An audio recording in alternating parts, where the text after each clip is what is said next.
Hey guys, it's Poochie. We're going to talk today about some pretty well-known resellers on eBay who are getting scammed. And I mean scammed. I'm going to tell you who they are, what is happening, and how to avoid it. So let's get into it.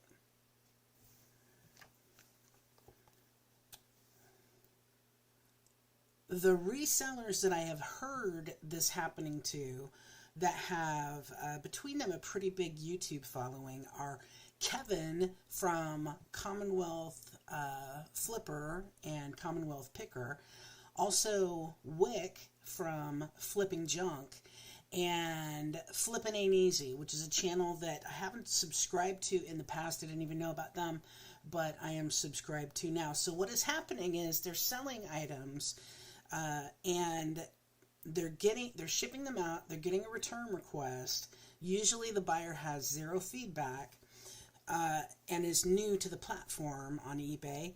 And when they get the return, it's a box full of garbage or worse. I believe that Wick from Flippin' Junk actually had a box that had used underwear in it. I mean, I'm just going to assume they were used. I'm, not going to ask for photos for proof. But this can do a lot of damage to your business. Not only that, it's pretty disheartening if somebody buys something that's $100 or $200 and files an immediate return, and you take it back. They send you garbage. You're out the $100 item. You've just now opened up garbage, which is just offensive. And eBay is going to side with them. If you're going to say, I'm not refunding this because, they sent back the wrong item, eBay is going to side with them. Then you're going to have to, as a seller, go through the appeal process with eBay. What else can you do? You can file with the U.S. Postal Service. I believe postal inspectors, I'm not sure the website or anything, but I'm sure Google search would turn it up, or you could ask at your local post office where to file that. You could also possibly file a police report, since it is fraud and it also is basically theft. You could file a police report where you are, or possibly where they are.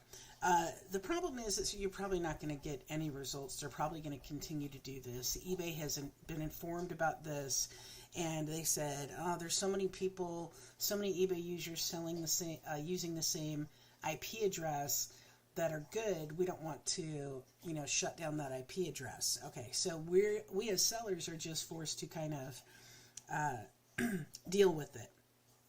So I want to read you some of the comments from Kevin's video that are pretty interesting. One person says, I've been scammed a couple of times and it is infuriating. eBay is not a lot of help, but for me, a retired grandmother on Social Security, it can be financially devastating. Absolutely. There are some resellers that could truly suffer a setback with this type of fraud. It's not like I'm raking it in, just trying to make enough to get by, like buying groceries and paying the electric bill. So sorry you're having to deal with this. Makes us newbies a little scared to put stuff out there. Ugly situation all the way around. Sending hugs from the Freedom Pickers. I appreciate you sharing this with us. I will not send any purchase to Northern Illinois University. So that's where this is happening. It's DeKalb, Illinois. DEKALB. All the buyers who are scamming sellers are from that area, and people say it's Northern Illinois University. It's not worth promoting this type of behavior, risking my hard-earned money and reputation. I truly hope you get the resolution from all parties involved that you deserve.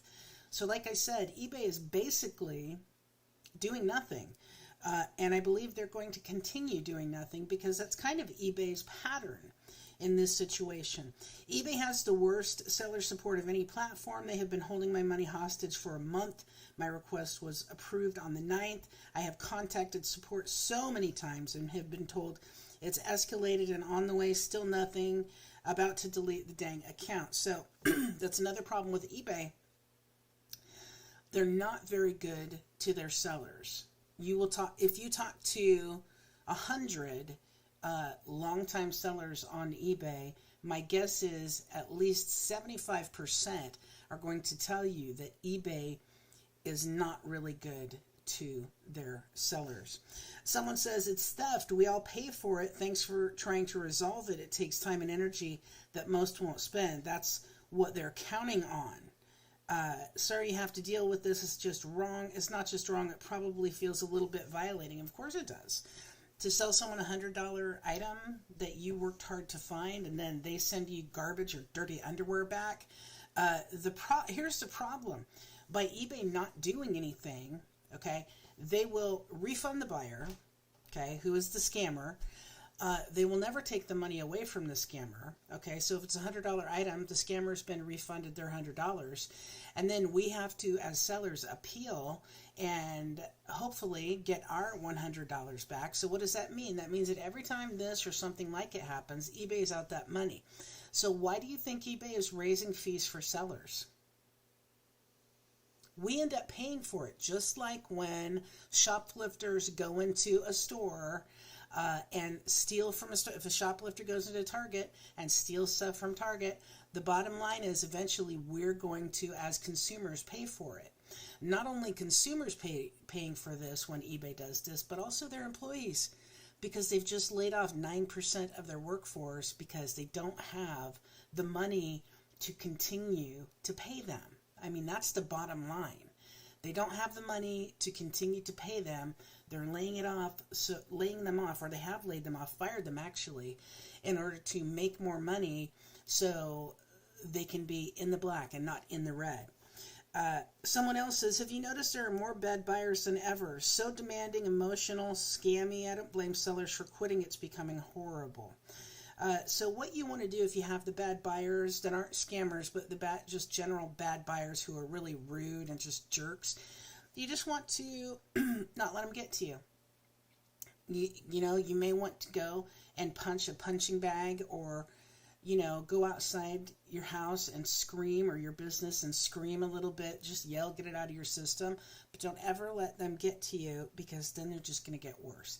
If you go back at them, it's just going to give them an opportunity or incentive to make it even worse for you, be even worse. They're not going to do anything until the losses are significant, and when they will save more money dealing with it than just counting it as a cost of business is when they will do something about it. But will they? Because they keep raising fees for sellers, and now they're laying off or firing a lot of their workforce. So will they do something about it? I just had my first hate mail after 3 years selling on eBay. I sold a toy truck and listed that it did not completely work. I engineered the controller and got the sounds and lights working. I told the interested buyer that I had fixed it and told them that if they had problems, this is a technique that would work. After 100 days after delivery, the buyer sent me a nasty message saying, this was defective. I know you may not care, but one day, mark my words. I called eBay, reported them, and blocked them, and that is when it is, yes, time for a P.O. box. Because you can get a P.O. box that is a street address. Instead of P.O. box, 652, it will be 222 Main Street, suite number 222. That is the time to get a P.O. box, so you don't have people potentially knowing where you live and coming to your home. And as someone says, I don't understand how eBay doesn't understand that without sellers, they will not have buyers. So protect the sellers, or we leave and go to another platform that does. It's just mind-boggling to me. This has been eBay's MO since Meg Whitman became CEO. They do not treat their sellers well.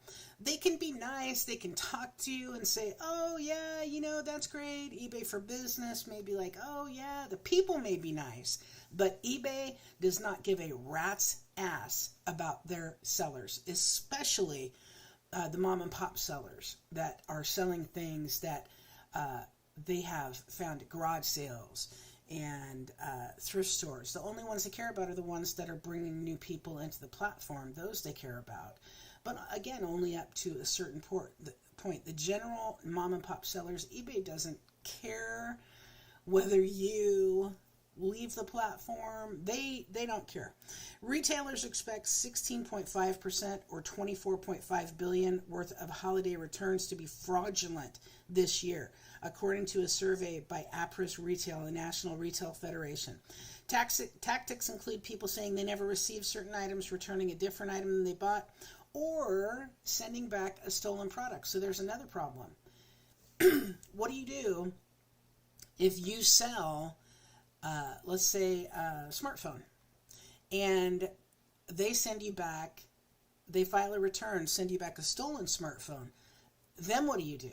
Or electronics, it could be anything. That's why keeping track of serial numbers is important. Make sure that when you sell electronics items, that you take a photo in the listing of the serial number of your product. If someone sends it back, make sure you look at the photos on your listing and match up those serial numbers. Do not ever let anybody send you back a same item with a different serial number.